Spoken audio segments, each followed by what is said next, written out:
자, 그러면 오늘 시장 먼저 저희가 정리를 좀 하고 있죠? 네. 오늘 코스피는 1% 가까이 오르면서 2,543, 그리고 코스닥은 1.1% 오르면서 909포인트의 거래를 마치는 모습이었습니다. 네네. 그런데 요거 한번 보면 좋을 것 같은데, 사실은 이렇게 올랐지만서도 그렇게 체감은 안 된다라는 그런 분들이 굉장히 많더라고요. 아, 그래요? 예. 지금 요거 한번 보여주실 수 있으면, 네. 섹터맵 자체가 삼성전자는 0.4% 빠지고, 네네. 그다음 뭐 에코프로도 약간 약보합권이었고, 그리고 보면은 뭐 제약 쪽도 딱히 별로, 반도체도 아, 맞아요. 별로. 그러니까 이래서 오늘 딱 시장의 더 특징을 보면은 조금은 생뚱맞다라고도 생각할 수 있지만 네. 산업재 쪽이 생각보다 조금 강한 편이었었거든요. 그래서 조선기계라든지 건설 등과 같은 종목들이 조금 강했었고 네. 장 초반부터 사실 제약바이오 쪽에 대한 그 센티가 많이 조금 어그러지는 바람에 시장 상황에서 이거는 뭐지? 근데 지수는 생각보다 또 잘 오르는 거는 같고 그렇죠. 또 반도체나 우리가 한동안 또 집중했었던 종목들은 그냥 보합에서 약간 공방이 이루어져서 네. 좀 시장은 선순환 같으면서도 상당히 아리까리한 어떤 그런 하루였었던 것 같아요. 그래서 뭐 이 자세한 내용은 또 박근영 부장님이 또 설명을 해주시겠죠. 그렇죠. 뭐 가지고 있었던 종목을 약간 중심이 됐었던 종목은 더 안 가고 약간 눌려 있었던 종목만 살짝 반등하고 이러니까 계좌에는 이렇게 엄청 빨간불을 보기는 좀 힘들었다. 그래서 진짜 1% 오른 거 맞냐 뭐 이런 의견들이 좀 있었습니다. 네네. 그래서 약간 이렇게 진행이 됐다는 거고요. 개인적으로 센터장님은 어떻게 보시는지도 궁금한데 일단은 저는 굉장히 불확실성 해소 쪽으로 생각을 하는데 불확실성에서요. 네. 어떤 잭슨을- 내용에서? 잭슨을 잭슨을 끝나고 난 지나갔고. 이후로. 네. 환율 안정됐고 음. 미국 상무장관 중국 갔고 국채금리 좀 떨어졌고 엔비디아 실적 잘 나왔고 8월 거의 다 지나갔고 가을이 오고 있고 그래서 약간 아니 뭐 나쁠 게 있나? 저는 그러니까 저도 내일 그러니까 이번 주 초에 이제 그 9월 전망 자료를 작성을 하다 나왔어요. 예. 그래서 뭐 자료의 내용에 대한 부분은 제가 지금 당장 말씀드릴 수는 없지만 타이틀만 말씀을 드리면 풍선 효과에 대한 부분을 제가 조금 얘기를 했거든요. 풍선 효과. 예, 우리가 자산 시장에서 우리가 풍선 효과라는 것들을 말하면 특정 부분을 누르게 되면 다른 쪽에 바람이 몰리는 현상 이런 것들을 이제 우리가 흔히 풍선 효과라고 얘기를 하지 않습니까? 그러면 뭐 정책 환경이라든지 아니면 어떤 촉매제가 등장함으로써 자산 시장에 의도치 않았었던 가격의 변화 이런 것들이 벌어지게 되면 우리가 그걸 풍선 효과라고 얘기를 네. 하거든요. 그러면 풍선 효과라는 것들을 우리가 알려면 어딘가 뭔가 프레셔가 가해진다라는 거잖아요. 그래야지 어디가 볼떡 튀어나온다라는 그렇죠. 얘기가 되지 않습니까? 그러면 만약에 지금 유동성이 풍부하고 공급되는 상황이라면은 어떻게 될까요? 그런 상황에서 우리가 프레셔를 가하면 프레셔를 가하면 뻥 터지겠죠. 그래요? 더 좋은 거 아니에요? 물론 이제 풍선이 더 커질 수는 있겠지만 네, 막 안에다 바람을 불어넣고 있는데 여기다가 압력을 가하면 펑 터지죠. 터질 위험은 더 커지겠죠. 네. 근데 지금 우리가 정책 환경은 어떻죠? 뭐 높은 금리 환경은 유지가 되고 있고 연준은 매파적인 입장을 거두고 있지 않으니까 네. 유동성을 조절하겠다라는 입장을 상당히 강조하고 있습니다. 이런 상태에서 자꾸 시장이 아까 말씀하셨던 불확실성이라든지 이런 요소 등이 프레셔를 가하게 되면은 풍선 효과라는 것들은 수시로 등장할 수가 있다라는 네. 거예요. 그럼 이거를 최근의 시장 상황으로 대입해서 보면은 어떤 내용과 매칭할 수 있냐면은 다양한 테마주들에 대한 등장. 뭐 초전도체가 됐던 맥신이 됐던 양자 컴퓨터가 됐던 이런 것들은 후쿠시마. 유동성이 적절하게 관리되는 환경 속에서 풍선 효과가 가해지게 되면 이런 놈들이 자꾸 볼록볼록 튀어나온다라는 거죠. 그러면 오늘 같은 경우도 시장 상황을 보면은 제약바이오가 조금 쉬는 모습 등도 나왔고 반도체도 다시 또 숨고르기가 나타나는 모습 등을 보여줬지만 한동안 쉬었었던 조선업종이나 기계 섹터가 다시 또 반등을 보인다라는 거는 시장의 질은 그렇게 나쁘지는 않다라고도 볼 수가 있어요. 그래서 뭐 저는 개인적으로 지금 9월 시장 상황이라든지 이런 불확실성에 대한 부분을 자꾸 의식한다라는 거는 오히려 풍선 효과를 계속적으로 유지시켜 줄 수 있는 긍정적인 면이 될 수도 있다라고 봅니다. 롱이에요? 네. 9월? 저는 나쁘지는 않다라고 봐요. 대신 와. 지수를 우리가 절대적으로 막 2,800까지 가야 됩니다. 2,700까지 터치할 수 있어요라는 이런 좀 포괄적인 목적을 갖고 볼 필요는 없다라는 거죠. 제가 아까도 말씀드렸지만 지금은 유동성을 공급하는 상황은 아니잖아요. 그렇죠. 그러니까 그 풍선 자체가 커지기는 쉽지는 않다라는 거죠. 근데 제한된 상태에서 잘만 눌러주면 그 볼록볼록 나오는 것만 우리가 예측하고 잠깐 그 맛만 봐도 되는 거지 않습니까? 초전도? 뭐 그런 것도 하나의 그런 시장의 특성 중에 하나가 될 수 있다라는 거죠. 그래서 주말에도 저도 이렇게 상당히 눈여겨봤었던 기사 타이틀 중에 하나가 삼성전자 주주들이 답답해서 죽으려고 한다. 네, 맞아요. 네, 뭐 그런 뉴스를 봤는데 근데 삼성전자 투자하시는 분들이 그런 테마주에 대한 변화나 어떤 등락 상황에 의식할 투자는 분명히 아니거든요. 이거는 투자의 결이 완전히 다른 건데 자금의 성격 자체가 아예 다르다. 그럼요. 삼성전자 투자하신 분들이 양자드 컴퓨터가 궁금해서 그렇게 있을 분들은 아니실 거라고 근데 저는 보거든요. 약간 그런 것 같아요. 우리가 배고픈 건 참아도 배 아픈 건 못 참는다고. 네, 적절한 비유신 것 와, 같아요. 옆에 막 뭐 맥신이네, 후쿠시마, 뭐 초전도 양자마로 맞아요. 막 상한가 막 2번 가고 또 내렸다가 또 가고 막 이러니까 이게 삼성전자를 바라보고 있자면 안 가는 거에 답답함 첫 번째, 재미없는 거 답답함 두 번째. 맞습니다. 두 가지가 같이 엮이면 와, 이거는 그래서 약간 좀 그런 대비되는 효과도 좀 있지 않나 이런 생각도 들고요. 그럼요. 그래서 항상 투자라고 하는 부분이 여러 가지의 성향을 갖는다라는 거죠. 그래서 우리는 때로는 가치를 사는 경우도 있지만 때로는 가격을 사야만 되는 경우들도 있고 그게 이제 최근에 우리 국내 증시나 글로벌 금융시장에서 나타나는 현상 중에 하나다라고 생각하시면 될 것 같아요. 알겠습니다. 어쨌든 9월은 굉장히 센터장님도 긍정적으로 보시는 부분이고 네. 오늘 또 시황 정리하면서 이번 주 또 지나가면 바로 9월이니까 네. 어떻게 우리가 전략을 세워야 되는지 한번 이야기 나눠보도록 하겠습니다. 좋습니다. 자, 그러면 출근 시간을 바꾼 형 우리 IBK 투자증권 박근영 부장님 모셔보도록 하겠습니다. 어서 오세요. 안녕하세요. 네, 안녕하세요. 네. 너무 죄송합니다. 오늘 네. 자료를 굉장히 빨리 만들었는데 네. 저희 내부망 인터넷 쪽에 이슈가 에러가 나가지고 네. 한숨 지금 돌리셔야 될 것 같아요. 지금 좀 더 해요? 아니요. 괜찮아요? 뭐 저는 아직 어리니까 뭐 심폐호흡에 전혀 문제 없습니다. 아직 예전 같지 어려서. 않아요. 예. 네, 지금 많이 지금 힘들어하시는데. 아니요, 괜찮습니다. 괜찮으세요? 예, 뭐 저는 피부로 숨 쉰다는 뭐 그런 얘기도 저희가 듣고 진짜 있기 때문에. 거짓말이 아니라 비도 오고 전화도 안 돼가지고 네.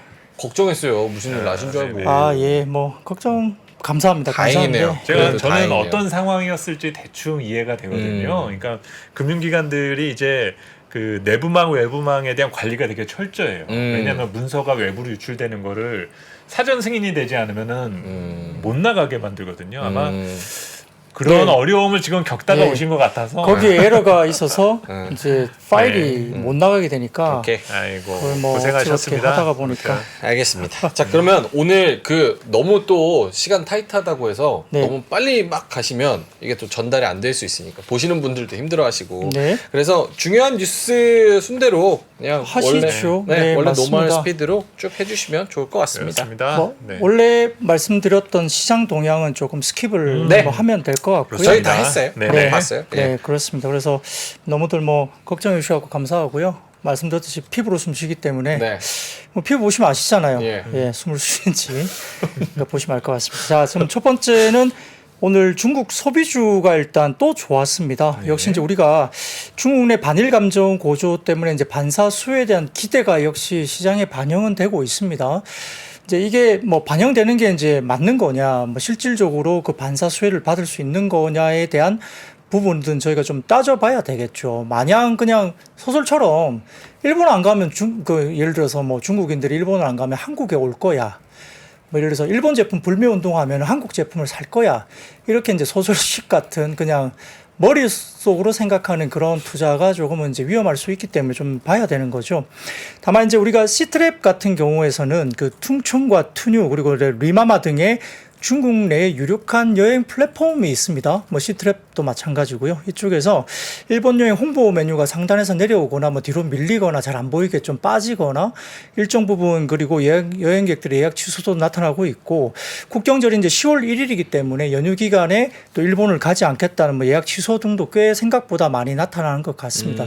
물론 뭐 좀 싫어하거나 좀 뭐 이렇게 뭐 소위 말하는 요구를 하면서도 가는 사람도 있겠죠. 그리고 그렇죠. 또 한국보다는 아직까지 좀 여행 쪽으로서는 저 일본 쪽이 좀 더 이렇게 선호가 됐다는 것은 사실인데 이 부분들에서 조금은 이제 상품 판매 관련된 전략을 중국 여행사들도 좀 조정하는 분위기가 나타나고 있고 일본 여행 관련된 마케팅을 중단하는 방안도 일부 여행사들이 또 하고 있을 정도로 약간 분위기는 반일 감정에 대한 부분들이 좀 일부 그렇습니다. 그리고 일본 화장품과 생활용품 등의 일본 제품 불매 운동이 약간 SNS 상에서 조금은 이제 활발하게 이야기들은 전개되고 있는데 사실 숫자는 좀 나중에 좀 시간 지나서 봐야 합니다. 실제로 정말 안 샀는지는 봐야 돼요. 그래서 이런 부분들 때문에 이제 누리꾼들에 관련된 부분에서 이제 한국이 좀 그러면 반사이익을 받을 수 있지 않을까. 그리고 최근에 중국 정부는 후쿠시마 오염수 방류에 대한 반발로 일본산 수산물 뭐 관련된 금수 조치도 취한 바가 있기 때문에 뭐 정부 당국에서도 약간 좀 강력한 어떤 실질적인 실행이 좀 있었다라고 볼 수도 있겠죠. 사진 하나 가져와 봤는데 재밌습니다. 네. 한국의 수입과 일본 수출 수산물 비교입니다. 이게 뭐 그냥 조금 예민한 부분이어서 한번 가져와 봤는데요. 한국의 수입 수산물 비중이 러시아께 제일 많고요. 네. 중국산, 베트남산, 뭐 노르웨이산 등등이고 일본 수산물 수입이 한 2.8% 정도로 그렇게 비중은 생각보다 안 크더라고요. 그렇군요. 네, 그리고 일본 쪽에서 수산물의 수출 비중은 중국이 22.5%를 가장 많이 이렇게 많이 먹지 않습니까? 일본산을. 근데 중국이 이제 수입 금지해버리면 사실 일본은 좀 난망하긴 할 것 같아요. 그죠? 제일 비중이 높기 때문에. 근데 이제 한국 비중은 한 5번째, 6.3% 정도 수출 지표에서는 어느 정도 차지는 하고 있습니다. 그래서 이게 비중이 좀 있기 때문에 이제 중국의 금수 조치는 수산물 입장에서는 일본 쪽에서는 조금 당황스러울 수 있어요. 분명히. 그리고 뭐 홍콩도 마찬가지죠. 그러면 중국하고 홍콩이 양쪽 다 이렇게 수산물 수출 관련해서 이제 받아들이지 않겠다 하면 사실 한 40% 이상을 중국과 홍콩 쪽에서 이제 수입을 안 해버리면 일본 수산물 쪽에서는 좀 문제가 될 수는 있겠죠. 이런 부분들은 그냥 저희가 이제 분위기를 좀 보기 위해서 이야기를 드린 거고요. 그래서 오늘 같은 경우에는 지금 뭐 일부 화장품주라든지 그다음에 여행, 항공, 그다음에 카지노, 면세점, 괄각 그리고 이제 일부 백화점이나 패션, 의류 등 이쪽도 괜찮았던 모습도 있고 그다음에 이제 최근에는 설탕 같은 경우도 인도 쪽에서 이제 수출을 조금 줄인다 이런 말이 나오면서 설탕 가격에 대한 이슈도 좀 이제 부각이 되고 있기 때문에 대한제당이나 이런 쪽도 마찬가지고요. 그렇습니다. 그래서 이 부분에서 이제 실제 소비가 일본 쪽으로 가지 않았을 때 어느 쪽으로 갈 것인가에 대한 어떤 촉각이 굉장히 좀 강하게 서 있는 그런 상황입니다. 아까 그 수산물 말씀하셔가지고 좀 찾아봤는데 수산물 뭘 수입하나 100% 그러니까 대게는 수입품의 100%가 러시아산이고 명태는 96%, 대구는 93%가 러시아에서 수입된다. 그렇죠. 이야. 그쪽에서 많이 잡히니까. 몰랐네요. 네, 뭐 그래서 여러 가지 이제 좀 민감한 이슈들이 분명히 있긴 해요. 그래서 이제 앞으로 어떻게 정책적으로 국내도 어떻게 될 것인가는 좀 예민하지만 아무튼 뭐 우리가 수산물만 놓고 보는 게 아니라 이제 여러 가지 소비재들이 많지 않습니까? 화장품부터 생각해서 옷이라든지 여러 가지 부분도 있고 또 중국인들이 사실은 뭐 어쨌든 인적으로 일본을 가지 않아서 한국에 온다면 일정 부분 한국에서는 굉장히 소비가 이루어질 거기 때문에 숫자적으로 봐서는 돈을 쓰고 갈 거니까 의미는 있을 수가 있거든요. 근데 다음 사진을 보여주시면 이게 블룸버그 통신 기사발입니다. 이게 어떤 내용이냐면 최근에 제트 연료 가격이 쇼티지가 발생해서 그 제트 연료가 좀 급등하고 있다는 기사예요. 그래서 오히려 중국 해외여행이 가격 인상으로 좀 저항을 받는 것이 아닌가라는 우려 섞인 블룸버그 통신의 그 기사가 일단 있었습니다. 그런데 이제 여기에 대해서 삼성증권에서는 이제 차이나 인바운드는 그럼에도 불구하고 어느 정도 정상화될 것으로 오늘 삼성증권에서도 코멘트를 냈는데요. 역시 이제 해외여행의 회복, 그러니까 4분기 중에는 약 50% 정도 코로나 이전을 회복한다고 가정을 했고, 그다음에 중국 해외여행 탑4 국가 가운데 일본에 대한 소비 저항이 생기면 그 안에 이제 한국이 들어와 있기 때문에 약간의 어떤 중국 인바운드 수가 하반기에는 상반기에 대해서 한국이 이제 3배 이상, 상반기에 비해서 하반기에는 3배 이상 정도 삼성증권에서는 들어올 거다. 그래서 한 150만 명 이상은 들어올 것으로 추정을 했고요. 소비 규모도 30% 이상 국내에서 돈을 쓸 것으로 이야기를 했기 때문에 총량적인 회복 속도는 역시 커질 것은 당연하다. 그리고 최악의 어떤 분위기는 지났다라고 봤습니다. 근데 다음 사진 보여주시면 이게 하나증권의 자료인데요. 네. 면세점 실적이 7월 실적은 조금 약간 주춤했습니다. 왜냐하면 7월 면세점 매출이 7.7억 달러로 전년비 7월 달이 19%가 빠졌고요. 전 월비로도 7% 정도가 빠졌어요. 7월에는 네. 좀 주춤했습니다. 이유는 정확하지 않습니다. 근데 이제 면세점 트래픽은 오히려 증가를 했다고 합니다. 전년비 103% 증가했고요. 근데 외국인의 알프, 그러니까 인당 객단가죠. 인당 객단가는 전년비 84%나 빠졌다고 그러거든요. 그래서 이 트래픽은 증가했는데 객단가가 좀 빠진 것은 사실 7월 면세점 매출 부분에서는 숫자가 지표가 썩 좋지는 못했어요. 그래서 이것이 이제 일본 쪽으로 가지 않는 그런 분위기에서 한국으로 이제 8월, 9월에 올 것인가의 문제는 좀 지켜봐야 될 것 같다 이거예요. 다만 이제 매출이 감소가 됐지만 하나증권에서는 어떻게 분석했냐면 면세점의 높아진 마진 레벨, 그러니까 전반적으로 면세점의 매출은 좀 빠졌잖아요. 네. 전년비, 전월비로 빠졌는데 마진 레벨은 오히려 올라갔다고 해요. 그거는 아마 이럴 수 있습니다. 따이콩 쪽에서 매출은 좀 일어났지만 마진율이 낮지 않습니까? 근데 개별 여행을 일단 들어오면서 마진율이 높아질 수 있는 거죠. 그래서 OPM 기준, 그러니까 이제 영업이익률 기준으로 6에서 7%까지 마진율이 올라왔다고 해요. 그러니까 보따리 이상 따이공들이 이제 많이 매출을 차지하면 이게 뭐 한 자리 숫자 초반까지 영업이익률이 떨어질 때도 있거든요. 근데 이게 6에서 7%까지 올라오면서 예상보다 믹스 개선 효과가 면세점에서 있었다는 거고요. 다음 시장 보시면은 사진을 좀 보여주시면은 면세점 시장 규모 전망입니다. 이게 23년에 회복을 조금씩 하면서 24, 25년도에 하나증권에서는 좀 면세점 회복을 좀 상당히 좀 높게 보는 것 같고 성장률을 뭐 24년도에는 한 3, 40% 그리고 25년도에는 전년비 성장률을 한 20% 이상 또다시 성장을 하는 것으로 일단 평가는 하나증권에서는 했습니다. 그리고 다음 사진 보시면 중국의 인바운드 추인데요. 인바운드도 어쨌든 22년부터 해서 좀 올라오는 게 증가율은 중국인 입국자 수는 좀 증가한다라고 보는 것 같습니다. 참고로 7월 달에 중국인 인바운드 수는 중국이 일본에 간 사람이 7월 기준으로 31만 명 정도 되고요. 그다음에 한국으로 들어오는 중국인은 24만 명 정도 수준이었습니다. 그리고 2분기 전체를 봤을 때 중국인이 일본에는 45만 명 정도 갔고요. 중국인들이 한국에는 40만 명 정도가 들어왔습니다. 그래서 다음 사진 보시면 월별 방한 관광객 추인데요. 이 보시면 전체 방한 관광객이 이제 짙은 회색으로 보이는 걸로 보이고요. 방한 관광객은 짙은 회색이 상당히 증가하고 있습니다. 실질적으로. 이게 이제 중국만 이야기하는 게 아니라 방한 들어오는 외국인들이고요. 전체. 예. 그리고 약간 밑쪽에 보시면 옅은 회색이 보입니다. 방한 중국인. 방한 중국인도 아주 바닥권에서 살짝 이제 올라오는 게 일단 추세적으로는 보이거든요. 근데 이제 전체 방한 관광객 중에 아직까지는 방한 중국의 비중이 아직은 좀 낮긴 한데 중국인 비중이 실질적으로 5% 정도 수준에서 연초에 현재는 전체 방한 중국인 가운데 방한 외국인 가운데 방한 중국인이 한 20% 조금 안 되는 수준까지 올라오고 있습니다. 이 그 선 그래프를 보시면은 중국인 비중이거든요. 그러니까 방한 외국인들이 증가하고 있는 추세 속에 중국인들의 비중이 많이 늘어나고 있는 건 추세가 확실하게 더 나타나고 있다는 거죠. 예. 그 전까지는 단체 관광이 아니었기 때문에 개별 관광으로 많이 들어왔을 거고 앞으로는 단체 관광이 들어오기 때문에 좀 더 올라갈 여지가 있다는 겁니다.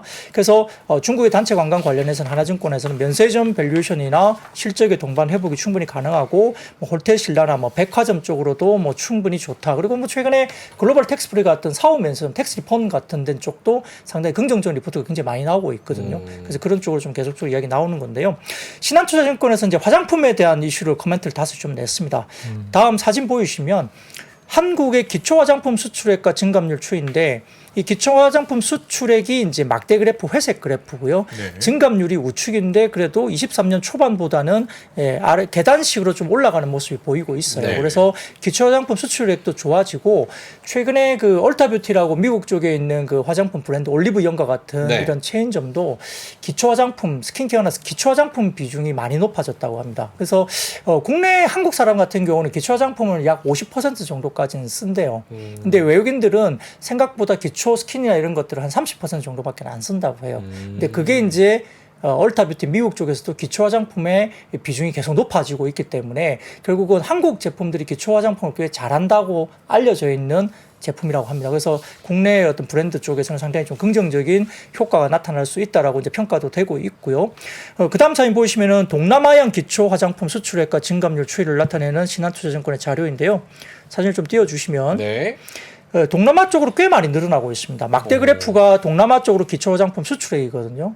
그 전반적으로 계속 치고 가면서 박스권 상단을 좀 돌파하기 직전까지 동남아 쪽으로 기초 화장품의 수출액도 꽤 많이 늘어나요. 그러니까 이걸 뭘 말하냐면 중국 비중이 낮아지고 있는 걸 설명하기 위해서 동남아 쪽 이야기하는 것 같고, 또 생각보다 재밌는 뉴스를 오늘 보니까 베트남 쪽으로 선크림이 많이 팔린답니다. 베트남 쪽으로 네. 선크림. 네, 선크림 수출 대상 1위가 베트남이래요. 현재. 그 우리가 평소에는 그냥 베트남 사람들이 선크림을 바를까라고 별로 생각 안 해봤거든요. 그냥 더운 그쵸. 나라니까 그냥 그렇게 지낼 거라고 생각했는데 생각보다 지금 선크림 수출 대상국이 베트남이 1위고 그다음에 미국 쪽도 의외로 선크림이 지금 최근에 많이 나간다고 해요. 굉장히 리포트도 그렇게 나오고 있거든요. 그래서 유럽이나 미국 북미 쪽도 선크림을 안 쓰던 사람들이 이제 이런 선크림 제품도 꽤 쓴다라는 거고요. 다음 사진 보시면은 중국향 기초 화장품 수출액과 증감률 추이인데 막대 그래프 보시면 기초 화장품 수출액이 현저하게 줄었죠. 전체적으로 지금 흐름이 중국 쪽은 비중이 쭉 빠지고 있습니다. 증감률도 좀 바닥에서 계속적으로 횡보하면서 크게 못 오르고 있거든요. 그러니까 이게 뭘 의미하냐면 전체적으로 수출액은 커지고 있는데 중국 비중은 계속 낮아지고 있고 네. 북미나 일본 쪽으로 뭐 어쨌든 동남아 쪽으로 다른 쪽으로 많이 나간다는 거죠. 그래서 중소형사들의 실적 강세가 결국은 국내나 일본, 북미 이런 쪽에서 나오는 성과이기 때문에 브랜드사보다는 중소형사들이 결국은 좋을 수밖에 없는 이야기를 하는 거고요. 또 의외로 오늘 화장품 같은 경우인데 좋았던 종목은 연우라든지 뭐 펌텍코리아 같은 용기를 만들어주는 회사들이 네. 10% 이상 급등을 했습니다. 뭐 밸류에이션 상으로도 상대적으로 좀 싸기도 했고요. 이렇게 뭐 인디 브랜드들이 많아지면 ODM도 굉장히 좀 화랑이 될 수 있고 또 용기라든지 이런 것들을 만들어주는 회사들이 이제 실질적으로 개수가 많아지니까 이런 부분에서 용기 회사들도 상당히 좀 좋아질 수 있는 부분이다. 그리고 이제 브랜드사로 본다면 LG나 아모레 중에 둘 중에 굳이 보자면 네. 둘 중에는 아모레 쪽을 보자는 게 이야기들이 많아요. 왜냐하면 아모레 쪽이 중국 비중을 현저하게 줄이고 미국 비중을 상당히 많이 늘려놓고 있는 상황이 보이고 있기 때문에 구조적으로 디지털화 쪽으로도 많이 유통을 좀 구조 변화를 했고 그다음에 매출 비중에서 중국 비중을 많이 낮추고 일부에서는 내년에 미국 비중을 10% 초중반 정도까지 올라온다고 보는 것 같습니다. 올해 한 7, 8% 정도까지 올려놨거든요. 근데 그게 10% 초중반 정도까지 미국 비중이 올라올 것으로 보고 있어서 차라리 이제 LG보다는 아모레가 조금 더 낫지 않느냐는 의견들이 많습니다. 근데 다만 이제 한국투자증권에서 한마디만 드릴게요. 네. 중국 소비주 볼 때 이걸 보자입니다.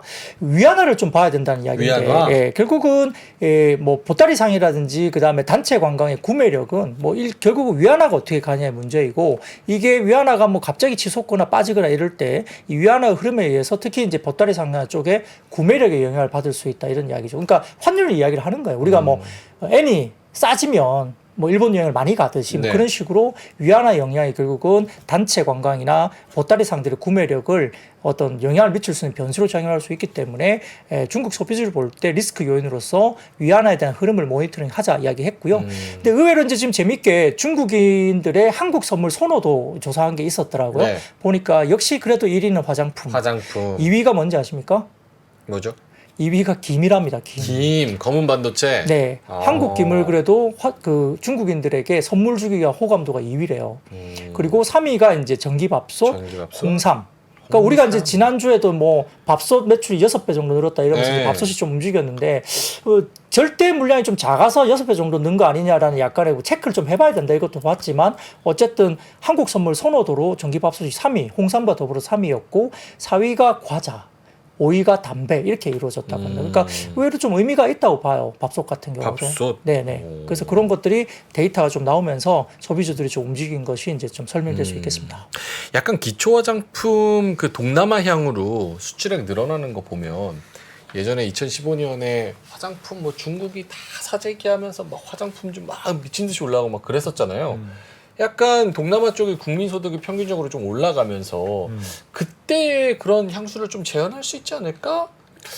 네. 약간 아니에요? 저는 이게 그 말씀을 주셨는데 안에 내용이 지금 두 가지를 포함하고 있는 것 같아요. 그러니까 면세점이나 화장품 매출이 느는데 한쪽 방향에서는 중국인이 빨리 돌아와야 된다라고 보는 입장이 하나가 있고 하나는 이제는 중국의 의존도를 낮추고 미국이나 동남아 수요가 늘어나고 있으니 이쪽을 보는 것이 낫다라는 주장이 지금 두 가지를 설명해 주신 것 같거든요. 부장님은 어느 쪽을 좀 더 투자자들이 신뢰하면서 봐야 된다라고 보시나요? 뭐 최근에 리포트의 분위기는 이래요. 결국은 북미 쪽이나 일본 쪽이나 비중국, 그러니까 탈중국 쪽의 비중을 좀 높게 두고 중국이 들어온 것은 플러스 알파 정도로 생각하는 그런 어떤 풍의 어떤 그런 뉘앙스의 리포트들이 꽤 거의 다 지배를 좀 하고 있는 것 같아요. 그러니까 과거의 중국 의존도에 대한 부분들을 조금 탈피하는 쪽으로 어떤 업체들이 좀 가야 되지 않느냐는 뉘앙스가 굉장히 많고요. 실제로 그런 것들 때문에 중소형주들은 꽤 많이 주가들이 올랐었습니다. CNC 인터내셔널이나 우리가 뭐 알고 있는 인그로드 랩이나 관련된 중소 인디 브랜드 중심으로는 화장품이 상반기에도 꽤 주가들이 좋았거든요. 그리고 우리가 뭐 펌텍 코리아나 연우나 뭐 한국 콜마나 등등 이런 것들이 상당히 좀 전체적으로 좋았고 실리콘2 같은 경우도 플랫폼 기업이지만 중국 비중이 없어요. 그 회사는 없기 때문에 오히려 주가들이 이제 좀 날아올랐다는 점에서는 일단 중국의 탈피한 구조를 가진 쪽으로 선호를 하고 중국이 들어오는 것은 플러스 알파로 좀 더 좋아지는 정도의 어떤 플러스 알파 정도로 생각한다. 왜냐하면 이제 화장품 구매율은 달라지는 거죠. 그래서 한국투자증권의 뉘앙스를 했어요. 면세점 이꼴 화장품이다 생각하지 말자는 거죠. 과거에는 면세점이면 화장품 이렇게 그렇죠. 생각해서 움직였지만 카테고리가 면세점이 좋아진다고 해서 화장품이 좋아진다고 그냥 보기에는 좀 어렵다는 거고 그거는 결국은 과거처럼 브랜드력이 조금 강하지 못한 환경이기 때문에 역시 면세점이 좋아지는 것은 맞지만 화장품이 등가시킨 것은 조금 무리가 있다고 이야기를 한 것 같습니다. 동남아, 미국, 중국 뭐 다 팔면 좋겠죠. 그래서 김희애가 그러잖아요. 놓치지 않을 거예요. 넘어갈게요. 그렇군요. 자, 현대건설이 미국 홀텍사와 SMR 건설 추진 소식에 상승했습니다. 네, 이제 우리가 그 과거에 이제 현대건설이 결국 SMR 관련 뉴스를 이미 냈습니다. 그 미국 본토에서 26년에 착공하고 그다음에 29년에 완공하고 수주 규모가 4조 원을 넘는다 이런 뉴스가 나왔었는데요. 네. 이거 관련해서는 사실은 22년 11월 달에 현대건설의 원자력 세미나에서 이미 나온 내용이었어요. 그러니까 새롭게 갑자기 부각된 내용은 아닙니다만 원전 관련된 이슈가 이제 이야기되면서 오늘 부각을 나타냈고 관련해서 이제 24년 인허가 신청하고 아까 말씀드렸던 29년에 상업 운전 계획이고요. 현대건설이 설계, 구매, 그다음에 시공과 시운전, 그다음에 홀텍이 설계와 그다음에 인허가 역할을 한다고 봅니다. 그래서 새로운 건 없지만 계획대로 진행이 잘 되고 있구나라고 확인시켜주는 뉴스 정도의 흐름인데 이게 사실 22년 11월 달에 나온 이야기니까 1년 반 이상 넘어간 전에 나온 뉴스잖아요. 그러다 보니까 뉴스가 탁 튀어나오니까 이게 뭔가 새로운 모멘텀이 되는 것 같다는 느낌이 들고 더군다나 최근에 이제 건설주가 별로 좋지는 못했었잖아요. 전체적으로. 그러다 보니까 이게 좀 현대건설을 좀 부각시키는 이슈가 되는 것 같습니다. 예, 그리고 이제 전체적으로 오르비텍 같은 경우도 뭐 방사선 관리 측정 사업이라든지 이런 부분이 좀 부각이 됐고 우진 같은 경우도 세슘 제거 기술 보유 등도 시각이 부각되면서 최근에 오염수 방류 때문에 또 모멘텀을 더 받고 올라간 급등을 해버린 거죠. 이런 것이 있었다는 거고요. 이제 재밌는 것은 이겁니다. 사진을 좀 띄우시면 네. 신영증권에서 이제 이 관련된 자료를 아침에 올렸었는데요. 사진 좀 띄워주세요. 네. 이게 뭐냐면 글로벌 1위, 그러니까 캐나다 우라늄 생산업체입니다. 글로벌 1위 생산업체인데요. 우라늄 생산업체. 네, 카메코라는 회사인 것 같아요. 이 회사가 지금 이 주가가 52주 신고가입니다. 오. 그러니까 이제 이게 캐나다 우라늄 생산업체거든요. 글로벌 예. 1위 업체인데 이게 이제 주가가 급등해 버린 거죠. 우라늄 관련해서. 그러니까 원전이 뭔가 부각이 되고 있는 시장에 대한 이야기를 신영증권에서 이야기를 하면서 영화빨 아닌가요? 모르겠습니다. 오펜하이머 영화빨이요. 모르겠습니다. 영화빨인지 모르겠지만 네. 그런데 일단 사우디의 뭐 중국 원전 발주가 이슈가 좀 최근에 같이 불거지고 있고 SMR 1호기 관련 뉴스도 이제 나오고 있으면서 약간 그 주도주가 원자력 쪽에서 좀 뭔가 해외 쪽에서도 나오고 있는 모습이 있다는 걸 아침에 장전에 한번 올린 내용들이 있었거든요. 신영증권에서. 그래서 오늘 약간 원전 관련주가 약간 움직일 만한 거리가 있었다고 볼 수도 있고요. 이제 결국은 2035년에 약 650조 원에 달할 것으로 추정되는 소형 모듈 원전 SMR이죠. 이쪽 시장을 두고 이제 경쟁이 치열해지고 대표적인 곳이 아까 말씀드렸던 뭐 미국의 미시간주 팰리세이드 원전에 이제 현대건설과 함께 건설해 나가는 거 이슈가 있었고요. 또 뉴스케일 같은 경우는 2031년까지 한국의 경북 지역에 SMR 6기 건설을 또 목표로 하고 있다고 합니다. 여기에는 두산 에너빌리티가 1억 4천만 달러, 1,859억 원, 그리고 삼성물산이 7천만 달러, 929억 원, GS에너지가 4천만 달러, 약 531억 원을 투자했기 때문에 관련주들도 좀 연관이 있다고 볼 수 있습니다. 그래서 원전이 이런 이슈로 조금은 이제 오늘 움직였다 보는데, 이제 다만 이제 제가 이제 오늘 원전과 더불어서 이제 건설주 이슈가 좀 있었기 때문에 네. 같이 좀 연결해서 말씀을 네. 드리겠습니다. 현대건설이 이제 오늘 급등을 하긴 해서 원전 이슈가 같이 부각이 됐었는데요. 중요한 게 이제 GS건설 처분 결과가 이슈가 있었다는 게 오늘 또 그 관련된 건설주들의 주가 상승에 영향도 있었습니다. 그래서 GS건설은 83개 자체 현장 뭐 결과 구조적인 문제가 다행히 없는 걸로 일단 나왔습니다. 이건 뭐 GS건설도 다행이지만 현재 또 그 자체 현장에 뭐 살고 계시거나 이런 현장들은 문제가 됐다면 큰일이 났을 텐데 일단 문제가 없는 게 다행이고요.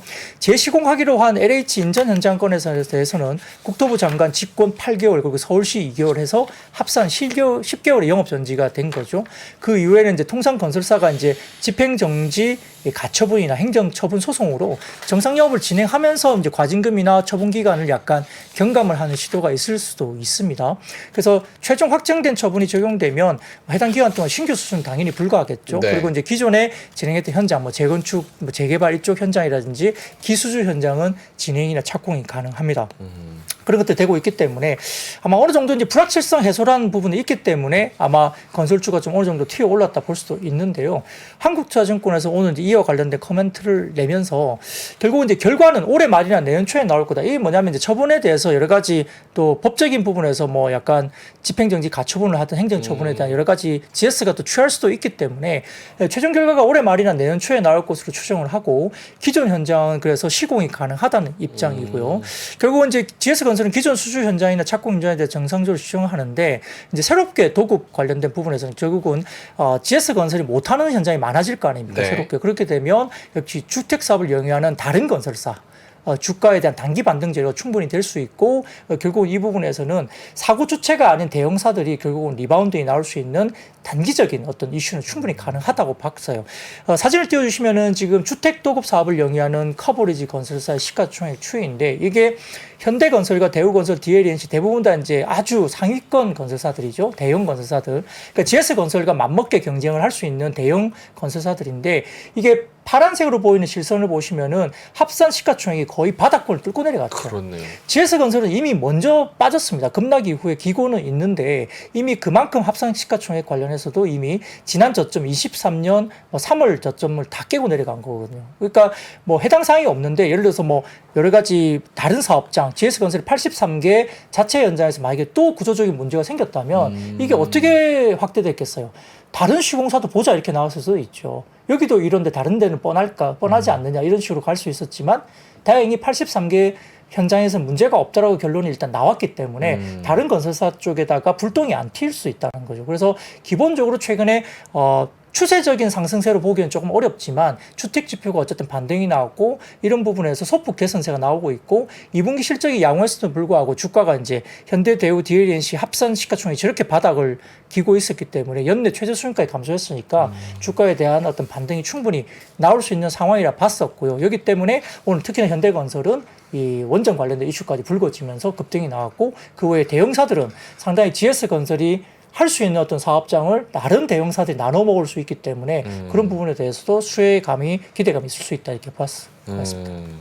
GS건설 쪽에서는 아직은 뭐 국토부나 이런 데서 뭐 얘기 받은 게 없다 뭐 이런 얘기도 나왔는데 채팅창에도 그런 얘기가 있고 기정사실화 좀 되는 것 같고 또 단독 뉴스 나온 거 보면은 GS건설 영업정지 처분 받아도 해외 수주는 가능하다. 뭐 자격증 박탈돼도 해외에서는 뭐 사업할 수 있다. 뭐 이런 얘기들도 나오고 있네요. 자, 그러면 엔터주 한번 가볼까요? 네, 오랜만에 엔터주들이 좀 움직였는데요. 이것도 이제 다울투자증권에서 오늘 일부 이제 리포트를 내면서 좀 이야기를 했는데 사진을 먼저 띄워주시면 이 산업 시가총액입니다. 이게 막대 그래프가 보이실지 모르겠네요. 이게 좀 흐리게 나와서. 그래프? 아주 흐리게 막대 그래프가 보이시는데 이게 회색. 좀 리포트를 제가 따왔는데 조금 너무 흐리게 나와 있습니다. 네. 일단 막대 그래프 시가총액이 꽤 많이 올라왔는데요. 네. 이 실선을 보시면 이게 PER, forward PER입니다. 밸류에이션. 그러니까 21년, 22년 넘어가면서 그때 당시에 거의 뭐 PER이 50배 정도까지 나왔었죠, 그죠? 그러니까 각 그 그 뭐랄까요 이게 그 엔터주들에 대한 모멘텀들이 YG 상장, 그다음에 호실적과 해외 진출 기대감, 하이브 상장 뭐 이런 등등에서 이제 고점을 형성했던 모멘텀들이 그때 있었는데 네. 항상 밸류에이션 고점을 계속적으로 경신하면서 올라왔었어요. 그래서 2021년에서 22년 넘어가는 시점에도 거의 50배 정도. 그러니까 PER 산업 전체 시가총액에 대한 PER이 50배니까 꽤 굉장히 높게 받았던 상황입니다. 그래서 현재 아이돌은 단순하게 뭐 아티스트 라인업 확장뿐만 아니라 지역적 확장을 내표하기 때문에 아마 2017년도에 BTS가 해외 진출을 했고요. 2020년도에 글로벌 팬덤이 형성됐고, 그래서 산업의 밸류가 각각 뭐 지역적인 어떤 뭐 해외로 나가면서 35배 받았고, 그 외에 글로벌 팬덤이 2020년대 되면서 사실 그때 50배 이상 받았거든요. 그러니까 이게 그런 내용일 거예요. 예전에 하이브 상장할 때만 해도 50배까지 나와서 밸류 부담이 컸는데 최근에는 실적이 뒷받침이 되니까 PER이 30배까지 떨어졌다. 그래서 이제는 밸류 부담이 완화되어 가고 있다라는 것들을 설명하는 그림이겠죠. 맞아요. 그래서 지금 현재 이 차트만 보면 한 30배 정도까지 빠져 있잖아요. 네네네. 근데 이제 지금 아이돌에 대한 시장 개척이 이제 현지화 프로젝트가 지금 나오고 있고, 우리가 만료 넥스트나 뭐 A2K라 이런 것들을 하고 있기 때문에 현지화 프로젝트에 대한 유의미한 성과가 나오면 이제 다울투자증권의 이제 주장은 한 밸류에이션 35배 정도까지는 정당화할 수 있다라고 사실 아예 대놓고 35배까지 썼어요. 밸류에이션 35배까지는 정당화될 수 있다. 그러면 뭐 근데 뭐 30배에서 35배면 뭐 한 15% 남나요? 뭐 어쨌든 이렇게 썼습니다. 그래서 다음 사진 보시면 국내 엔터 4사의 국내 해외 매출인데요. 의외로 국내 매출 대비 해외 매출도 반반이에요. 오. 해외 매출이 51%, 국내 매출이 49%. 근데 이제 여기에서 하이브가 가장 크죠. 해외 매출 51% 중에 35%가 하이브입니다. BTS겠죠, 결국은. 그죠? 네. 나머지가 뭐 그 외에 큰 게 어디죠? JYP하고 YG인데 51% 중에 결국은 5%, 4%밖에 안 돼요. SM이 그래도 7%입니다. 뭐 일본 쪽에 뭐 팬덤이 있어서 그런지 모르겠지만. 근데 결국은 하이브가 35%나 다 가져가는 거예요. 그러니까 하이브 쪽에 멀티플이 조금 높은 이유도 물론 플랫폼에 대한 가치도 있지만 해외 쪽 매출 비중이 높기 때문에 좀 더 평가를 해주는 것 같아요. 내수에만 집중된 건 아니잖아요. 그래서 그런 쪽에서 하이브가 좀 그런 것 같고, 그 다음 사진 국내 3사 지역별 매출 비중을 보더라도 내수뿐만 아니라 북미가 26%, 아시아가 27%로 이제 북미 쪽 시장이 굉장히 커지는 거죠. 아시겠지만 북미 시장이 제일 큰 시장입니다. 금액적으로나 그렇죠. 규모로도 마찬가지고. 그래서 굉장히 중요한데, 다음 사진 좀 보여주실까요? 이 다울투자증권에서 이제 미국의 CD 앨범 판매량 작년 기준입니다. 작년 기준입니다, 이거. 테일러 스위프트 여전히 이제 미국에서 사랑받고 있는 여자 가수죠. 1위예요. 근데 CD 앨범 판매량이 작년 기준으로 테일러 스위프트가 1위인데 그 다음으로 BTS입니다. 와. 그 다음에 TXT죠. 그 다음에 해리 스타일스, 뭐 이것도 외국인 뭐 아티스트지만 그 다음 보세요. 전부 다 한국인들이에요. 스트레이키즈, 트와이스, 뭐 등등. 엔하이픈, 뭐 그다음에 비욘세가 있고 그다음에 NCT 127 정도가 있죠. 그러니까 작년 기준 미국에서 CD 앨범 판매량이 제일 높은 곳이 일단 한국인들이 참 많다. 그러니까 물론 이제 음악을 듣는 뭐 방법은 스트리밍도 있을 수 있고 CD도 있을 수 있고 미국에 아직도 LP판을 또 팔아요. 네. 미국은. 그래서 LP판 그 관련된 자료를 또 보니까 여전히 테일러 스위프트가 또 1위더라고요. LP판 같은 경우는. 그래서 이제 미국 시장이 그렇게 형성되어 있는데 CD 앨범 판매량을 기준으로 보더라도 이쪽에서는 그래도 한국 앨범들 굉장히 작년 기준으로 많이 팔리고 있죠. 그래서 올해 상반기만 놓고 보더라도 지금 앨범 판매량이 역대 최대치까지 팔고 있어서 네. 음반 판매 자체가 많아지면 수익률이 좋아집니다. 공연을 많이 해서 매출이 많이 올리면 이익률이 좀 떨어지는 경향이 있어요. 네. 공연은 비용이 좀 들어가기 때문에 그러한데 앨범 판매가 많아지면 특히 이제 신작이 많아지는 것보다는 구작의 발매가 많아지면, 그러니까 3개월 정도 지나면 비용 처리가 다 끝나거든요. 네. 3개월 이후부터 팔리는 구작은 전부 다 수익이에요. 그런 것들이 구작들이 계속적으로 지속적으로 스테디셀러가 되거나 늘어나는 구조가 나오기 때문에 음반 판매가 많아지면 실적은 굉장히 좋아집니다. 찍어내는 것마다 다 돈이니까. 그렇죠. 3개월이면 이제 구보로 형성되기 때문에. 그래서 3개월 만에 비용 처리가 끝나버리거든요. 그래서 이런 부분을 본다면 좋고, 근데 영국에서도 이제 영국 일간지 가디언지에서 블랙핑크에서 4달 K-팝 걸그룹 4개 팀이 영국 공연을 지금 예상하고 누구예요? 있습니다. 결국은 블랙핑크가 7월에 했죠. 네. 그리고 거기서 하이드파크 브리티시 서머타임 페스티벌 여기서 했고요. 한국 가수는 처음입니다. 네. 그리고 마마무가 합니다. 영국 마마무. 투어를 마쳤고요. 트와이스와 그다음에 에스파 있지. 에스파. 있지. 이런 뭐 여자 아이돌들이 4달 영국 공연을 앞두고 있기 때문에 또 공연에서였던 그런 흐름도, 굿즈가 MD 같은 경우도 많이 팔리겠죠. 그래서 그런 것들이 좀 있다 볼 수 있겠고요. 다음 사진 2개만 보여드릴게요. 하루아투자증권 자료인데 첫 번째 사진은 엔터 주요 6개사의 수급 동향입니다. 좀 띄워주시면 네. 이게 검은색과 빨간색이 지금 빨간색 선이 기관, 검은색 선이 외국인입니다. 외국인. 네, 그리고 약간 회색 선이 이제 개인이거든요. 네. 여기 보시면 JYP 같은 경우는 기관이 많이 팔았어요, 그죠? JYP면 가운데 네, 위쪽에 위쪽 있는. 가운데 JYP 네. 쪽에 빨간색이 쫙 내려가는 게 좀 많이 팔았죠. 네. YG 같은 경우는 외국인들이 좀 쭉 땡기다가 최근에 조금 슬로우하게 팔고 기관을 다시 사기 시작하죠. YG는 네. 그죠?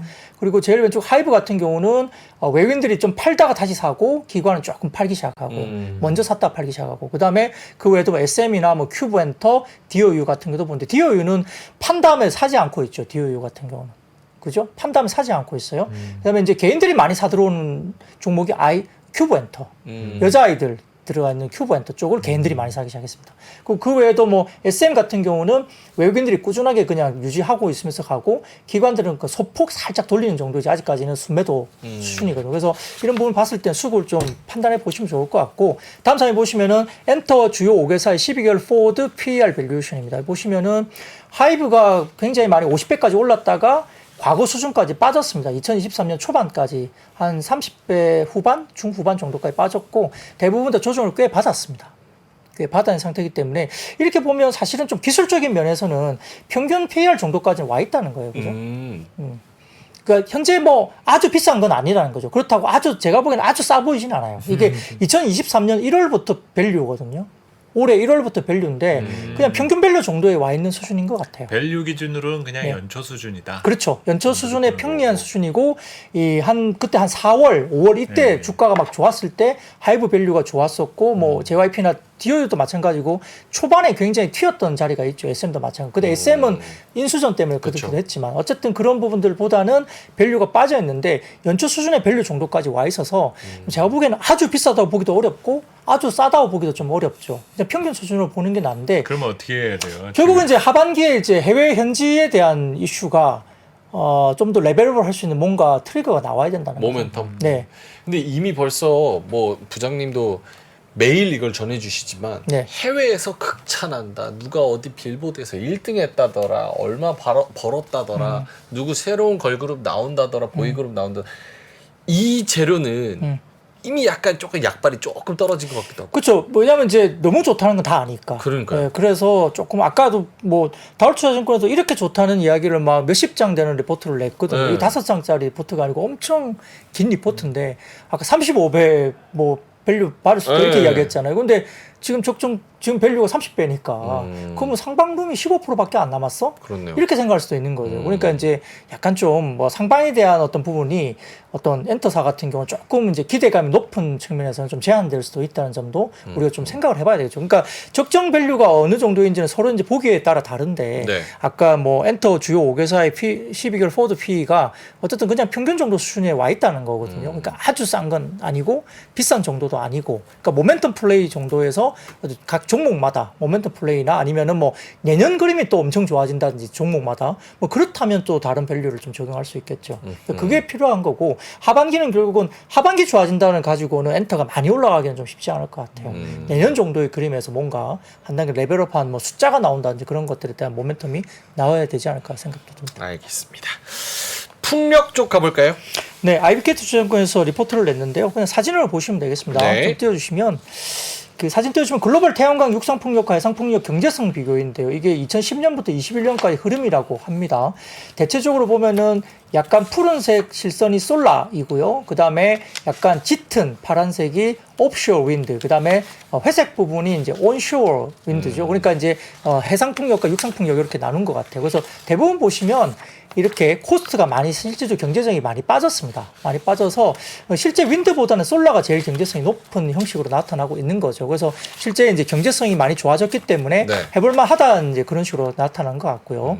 다음 사진 보시면 글로벌 풍력 신규 설치 전망인데 결국은 지금 세계 풍력 에너지 협회에 따르면은 23년 풍력 발전 설비가 100기가와트 초과하고 향후 5년 동안 추가적으로 680기가와트가 추가될 것으로 예상되고 있기 때문에 결국은 뭐 23년 말 누적 설치 용량은 1테라와트를 이상을 이제 점정적으로 지금 달성하고 있는 거죠. 그래서 상당히 많이 늘어날 것이고 2030년 기준에는 올해 대비 2배 정도로 늘어난다는 이제 세계 풍력 에너지 협회의 보고서가 있습니다. 그런 것들을 가져온 것 같아요. 그래서 글로벌 신규 풍력 설치 전망에 대한 부분들에 대해서 이슈가 나와 있고 지역별 기여도는 뭐 중국의 육상이 제일 많고 그다음에 해상 풍력이라는 것들이 조금 더 나와 있다라고 일단 지역별로 좀 보시고 이거 참고를 하시면 될 것 같아요.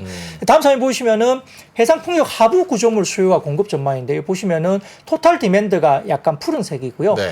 토탈 서플라이가 약간 짙은 뭐 갈색이라 해야 짙은 남색? 네, 남색 이렇게 봐야 되죠. 그래서 보시면은 디맨드 대비 뭐 그 서플라이가 조금 적죠. 수요가 훨씬 크네요. 그래서 약간의 하부 구조물 부분에서 여러 가지 부분에서 조금은 쇼티지가 날 가능성이 있다는 거죠. 네. 그래서 캐패시티 관련해서도 여러 가지 부분에서는 조금 더 해상 풍력 구조물과 관련된 부분에서는 좀 더 쇼티지 국면으로 간다는 식의 어떤 평가 보고서를 일단 내긴 했습니다. 근데 이렇게 보면 굉장히 좋아 보이잖아요, 풍력이. 이렇게 보면 굉장히 좋아 보입니다. 근데 이제 지난주에 제가 언급드렸던 하나의 리포트가 있어서 조금은 반대쪽으로 좀 보실 필요도 있는데 다울처 정권에서 뭐라고 했냐면 두 가지 난관에 풍력 산업이 부딪혔다라는 리포트를 내기도 했어요. 그때는 풍력이 빠졌거든요. 그 두 가지가 뭐냐면 인플레 때문에 프로젝트 경제성이 악화됐다. 결국 이제 금리 상승에 취약하기 때문에 금리를 내리지 않는 분위기에서는 개발 비용이나 터빈, 하부 구조물 비용 등이 원가 상승 때문에 올해 해상 풍력 발전소 건설 비용이 40%나 증가했다고 합니다. 그래서 난관에 부딪혔다 보고 있고요. 그리고 그리드 구축 시간도 단축 필요하다. 왜냐하면은 대형 손정선 설치라든지 운영까지 12년 이상 소요가 되는데 이게 기본적으로 안 되면 프로젝트가 상당히 좀 빨리 진행되기 힘들다는 거죠. 그래서 두 가지 난관이 있기 때문에 풍력 산업은 너무 좋게만 보기에도 시간이 꽤 걸리는 좀 보수적인 입장도 있다는 점을 지난주에 다울처 정부에서 나왔기 때문에 양쪽 면에 대한 부분도 좀 고려를 하셔서 보셔야 될 것 같습니다. 오늘 클로징벨에서 그 빨간 펜 리포트 CS 윈드 했는데. 그러셨군요. 근데 네. 채팅창에 부채 많은 기업은 스킵한다 뭐 이런 말씀도 나눠주셨고요. 어떻게 하나만 더 갈까요? 하나만 하겠습니다. 그래서 네. 오늘 자료는 신의 자료실에서 다시 한번 좀 보시고요. 신의 자료실. 제가 가져온 것 중에 이제 지금은 일부 이제 민영화 재부각되는 일부 이제 YTN이나 뭐 IMBC 이런 것들도 있었고, 네. 그다음에 조선주도 좀 피팅이나 기자재도 좋았고, 조선 좋았어요. 그다음에 로봇주도 일단 뭐 두산 로보티스 상장 때문에 그랬고요. 나머지 마지막으로는 지금 이제 에너지 기반의 미용 의료기기 산업 보조 기대감 이게 이제 좀 리포트가 나와서 간단하게만 좀 말씀드리겠습니다. 네. 사진을 띄워주시면 그냥 한눈에 들어오십니다. 에너지 기반의 미용 의료기기 커버리지 3사에 대한 신한투자증권의 자료인데요. 이 신한투자증권에서 세 가지 종목을 커버를 했어요. 원텍과 제이시스 메디칼, 클래시스 세 종목을 커버를 했거든요. 그래서 각각의 회사들에 대해서 결국은 이제 우리가 보고 있는 미용 성형 시장 내에서 아직 시장 내 침투율이 너무 낮다. 한 자리 숫자이고 그다음에 수요 확대 때문에 관련 의료기기를 제공하는 업체들의 장비 판매 증가나 소모품의 소진 수혜를 보고 있으면서 레이저 시장을 선점하고 있는 글로벌 대형사들이 차세대 RF나 하이프 시장에서는 기술을 뒤진다. 제가 지난번에 설명드린 것 중에 글로벌 리딩 업체들이 대부분 다 PEF 매각이 좀 된 기업이 많습니다. 네. 그러니까 추가적인 R&D가 안 되기 때문에 신제품 나오기 힘들어요. 그래서 국내에 대한 M&A나 이런 것들이 되게 많아지고 이러다도 오늘 뭐 매각 관련된 고민하고 있다. 그리고 뭐 루트록이나 이런 것들 이야기가 벌써 됐고 클래시스도 팔았잖아요. 베인캐피탈에. 그래서 그런 부분들 때문에 주목을 많이 받고 있기 때문에 고마진의 제품 포트폴리오 장비라든지 이런 부분에 대해서 상당히 좀 부각되는 한국자증권 리포트가 나왔고요. 이런 부분들 좀 감안하셔서 오늘 미용기기 쪽도 주가들이 꽤 좋은 모습을 보였다는 거고요. 원택이 아마 해외 매출 1위 효자 장비인 라비앙이라는 그 장비가 있습니다. 라비앙? 이게 미국의 FDA 승인 소식도 전해지면서 긍정적으로 작용을 했습니다. 알겠습니다. 라비앙. 이름도 어려워요, 의료기기들은. 올리지오라는 건 잘 만들었죠. 올리지오 기가 막히죠. 자, 그러면 오늘 요 자료 앞뒤로 살짝 좀 못한 게 있어가지고 신의 자료실 가셔서 다운받으 보시면 좋을 것 같습니다. 자, 그러면 가실 때는 편안하게 천천히 가시면 좋을 것 같습니다. 데일리 힌트 오늘 IBK 투자증권 박근형 부장님이었습니다. 고맙습니다. 감사합니다. 감사합니다. 외환위기 오는 거 아니에요? 금융위기 오는 거 아니에요? 이런 질문들을 좀 굉장히 많이 받았었습니다. 탐욕이 되게 강했을 때 위험자산으로서의 극단적인 쏠림이 나타나고 공포감이 극에 달했을 때 안전자산으로서의 극단적인 쏠림이 나타나거든요. 과거의 일이 미래에 똑같이 일어난다 이건 아니지만 그때 당시에 위기 상황에서는 어떤 공통점들이 있었는지를 보면서 우리가 대비를 하는 방법도 고민해 볼 수 있고요. 과거를 제대로 이해하는 순간 위기의 실체가 드러납니다. 오건영의 현실 경제 이야기를 서점에서 만나보세요.